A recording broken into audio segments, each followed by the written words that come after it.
Welcome to AssistEdge RPA how-to video series. In this video, we will learn how to add and use the application activity for an added web application. The application activity allows users to configure web applications automation steps using browsers such as Internet Explorer, Firefox, Chrome, and Microsoft Edge.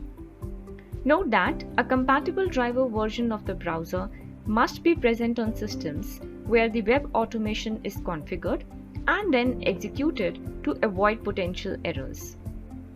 Configuring the application activity to automate web application automation interactions include the following steps.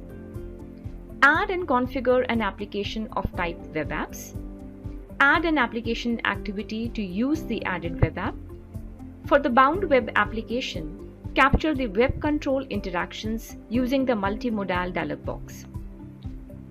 In this video, we will understand the second step of the web application automation process that includes adding and using an application activity for an added web application. Let's look at adding and configuring the application activity to use the added Google App web application. To understand how to add this web application, you can watch the Adding and Configuring a Web Application video. Create a new process and save it with a user-friendly name, Google App Automation. In the Canvas Tools pane, click Process Components to expand the Tools section.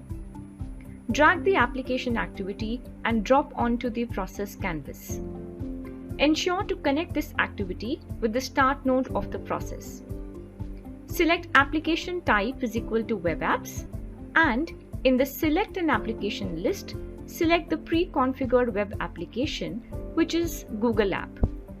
This adds an application activity that uses the configured web application. That's all from this how-to video. In the next video, we will understand how to capture web control interactions using the multimodal dialog box. Thank you.